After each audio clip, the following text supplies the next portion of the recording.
Olá, bem-vindos ao canal Ciências na Quarentena. Eu sou Antônio Arteni, professor de Ciências e Biologia. E hoje o tema é hereditariedade. Mais uma aula para o 9º ano.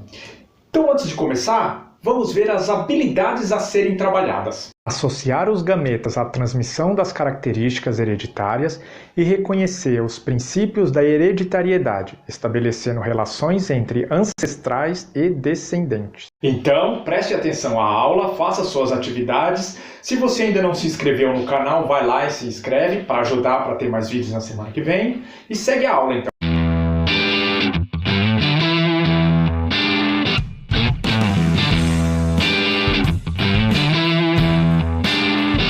Hereditariedade é a transmissão de características dos pais para os filhos, ou seja, a forma que os filhos herdam essas características.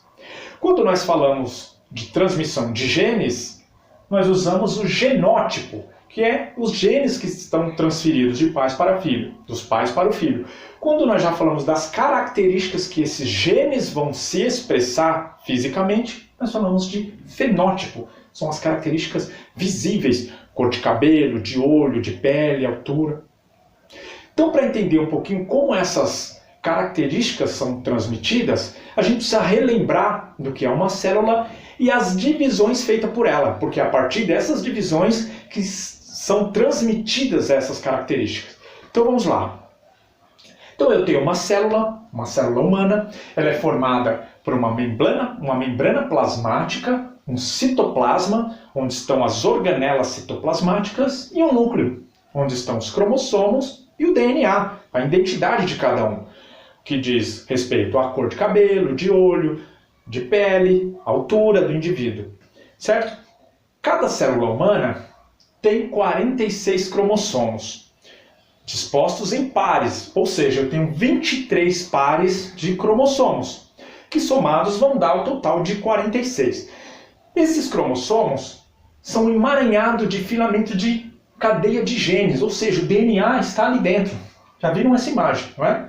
Então, todo esse DNA diz aqui as minhas características, que se expressam fisicamente, está no meu DNA. Então, se eu separar, se eu desemaranhar esse cromossomo, eu tenho quilômetros de cadeias de DNA.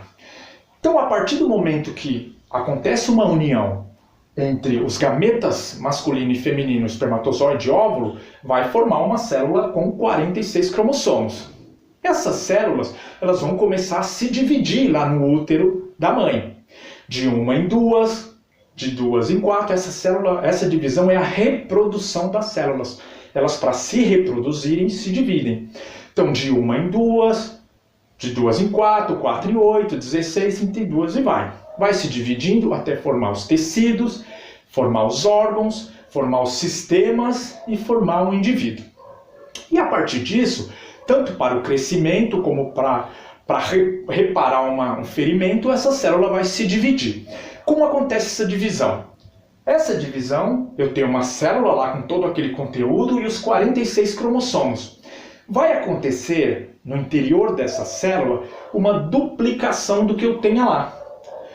Tudo que eu tenho vai ficar em dobro, vai se duplicar. Tanto a quantidade de cromossomos, que eu tinha 23 pares, eu vou passar a ter, durante essa divisão, 46 pares. Até que elas se separem. E eu vou formar duas células. Cada uma com 46 cromossomos. Cada uma com 23 pares. Certo? Isso se chama mitose.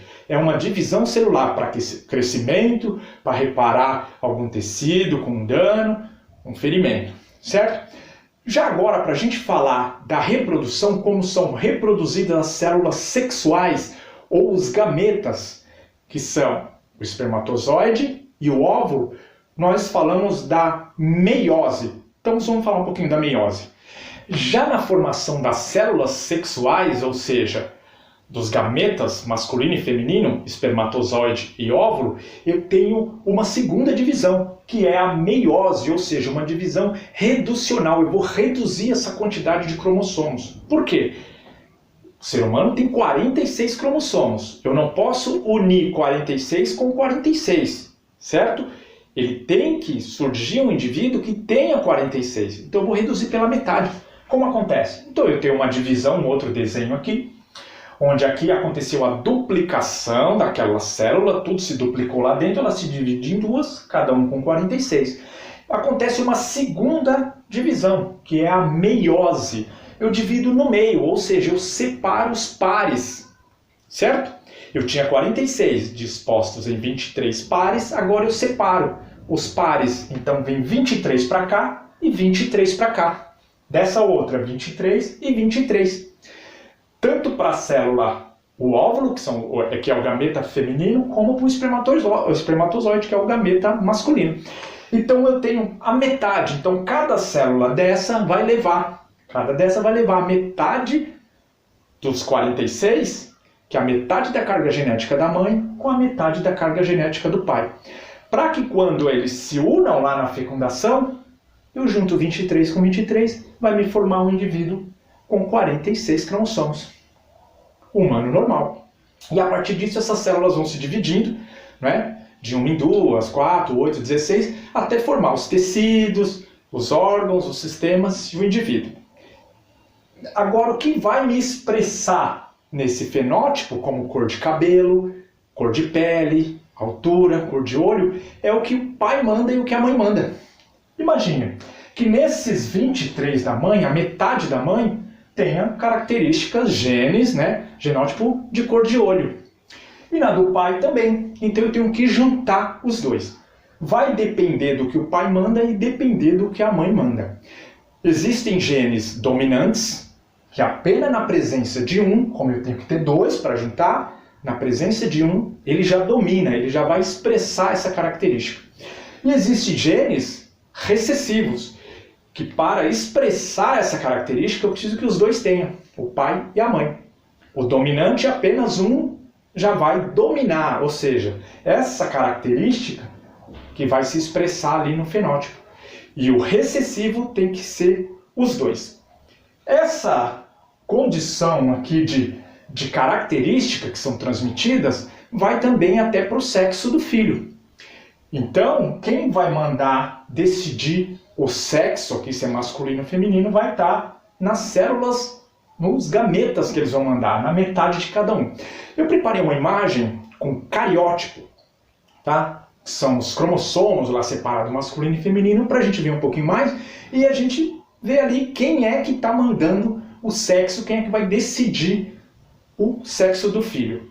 Dá uma acompanhada. Então olha lá, pessoal, eu tenho o cariótipo humano. O cariótipo é o conjunto de cromossomos, então eu tenho um feminino e um masculino.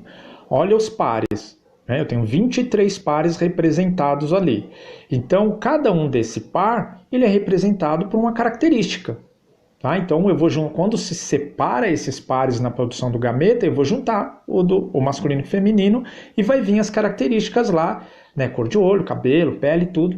E lembrando daquele do recessivo e do dominante. Né? O dominante, na presença de um, já se sobressai e o recessivo tem que ter dos dois. Agora, olha o último parzinho dos dois ali, ó, destacado em vermelho. A mulher sempre tem X e X, o homem já tem X e Y. Então, quem decide o sexo do bebê aqui, ó, é a partir do espermatozoide. Porque a mulher sempre vai produzir óvulos com X e com X. Né? Vai dividir os dois, um óvulo com X e o outro com X. O masculino ali, quando divide os dois, o último parzinho, vai produzir tanto espermatozoide com X, como espermatozoide com Y. Então, a junção do óvulo com o espermatozoide, a mulher sempre X e o homem vai mandar ou X ou Y. Se mandar X vai ser uma menina, se mandar o Y vai ser um menino. Tudo bem? Então vocês viram que no cariótipo, o último par de cromossomo na mãe é representado pelo X e X. No pai, pelo X e o Y. Então nessa divisão aqui que vai a metade só, vai ter óvulo com X, óvulo com X, óvulo com X e óvulo com X. Então a mulher sempre vai mandar X, a mãe sempre vai X. Agora o pai ele já vai produzir espermatozoides com X e com Y, com X e com Y. Então, quando vai depender do espermatozoide que chega lá, primeiro no óvulo. Se chegar um com Y e juntar aqui os 46, o último par vai ser um menino que vai ter lá no último XY. E se juntar, se o espermatozoide for com X, vai ser lá XX, que vai ser uma menina. Então perceberam essas características como são passadas? Vai depender tudo da produção das células reprodutivas, das células sexuais ou dos gametas, para na hora de juntar e formar o zigoto. Então sempre a metade do pai e a metade da mãe, contando sempre com qual é dominante e qual é recessivo. Tudo bem? Então nossa aula vai ficando por aqui e até semana que vem.